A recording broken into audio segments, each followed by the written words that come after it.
Lorsque l'homme revint de son exploration, il tomba sur une scène inattendue, sa petite amie et son meilleur ami étaient en plein débat amoureux. De peur que son copain ne s'emporte contre elle, la jeune femme lui annonça qu'elle venait de découvrir plusieurs gros sacs remplis de billets. Une fois comptés, ils totalisaient la somme astronomique de 10 millions de dollars. Pourtant, contrairement à ce qu'elle attendait, son petit ami n'en fut nullement réjoui. Il se retourna et s'éloigna, l'air abattu. Face à cette réaction, la jeune femme ne s'en inquiéta guère. Après tout, elle et son complice pourraient emporter tout cet argent à eux deux. Cette femme s'appelait Lisa. Ce matin-là, accablée par la chaleur, elle avait décidé de piquer une tête dans le lac pour se rafraîchir. Mais à peine avait-elle plongé qu'elle aperçut, éparpillée dans l'eau, une quantité impressionnante de billets verts ainsi que plusieurs sacs de voyage. Elle en glissa aussitôt un mot à Mike, le meilleur ami de son copain, car Lisa entretenait depuis longtemps une liaison secrète avec lui. À la vue de cette fortune inespérée, ils perdirent la tête et se laissèrent emporter par leur excitation. C'est ainsi que naquit la scène qui ouvre le film. Une fois le petit ami parti, Lisa et Mike chargèrent l'argent dans un kayak et disparurent avec leur butin. De son côté, le petit ami prénommé Jacques tomba sur un homme couvert de boue de la tête aux pieds. Il s'assit et engagea la conversation. L'homme lui révéla alors qu'il était pilote. Chargé de transporter des fonds pour le compte d'une banque, il avait succombé à la tentation et décidé de s'approprier la cargaison. Il avait donc jeté les sacs dans le lac, endossé son parachute, et sauté de l'appareil en vol, espérant faire croire à un accident. À ces mots, Jacques se leva d'un bond, visiblement paniqué, ce qui n'échappa pas à l'homme. Une course-poursuite s'engagea alors dans la jungle. Jacques parvint rapidement à rejoindre Lisa et Mike. Tous trois s'enfuirent en kayak.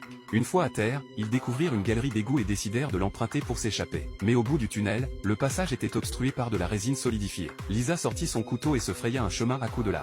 Les trois fuyards se glissèrent dehors en toute hâte. C'est alors que l'homme, guidé par les billets éparpillés, les retrouva. Au moment où Mike s'apprêtait à s'échapper, l'homme le saisit. Voyant que Mike portait encore un sac rempli d'argent, Lisa tira dessus de toutes ses forces si violemment que Mike fut étranglé et mourut sur le coup. Elle lui arracha le sac et courut rejoindre son petit ami. Entre-temps, Jacques avait repéré une sortie et y avait fixé une corde. Voyant Lisa arriver seule, il lui demanda où était Mike. Elle mentit, prétextant qu'il faisait trop sombre pour qu'elle l'ait vu. Jacques repartit aussitôt le chercher, tandis que Lisa en profitait pour grimper à la corde. Mais de l'autre côté, Jacques fut attaqué par l'homme. Contraint d'abandonner ses recherches, il prit ses jambes à son cou. Lorsqu'il attrapa la corde et commença à grimper, sa propre petite amie, avide de s'emparer seule de la fortune, trancha délibérément la corde d'un coup de couteau. Voyant Lisa sur le point de s'échapper, l'homme se hissa dans la galerie et se lança à sa poursuite.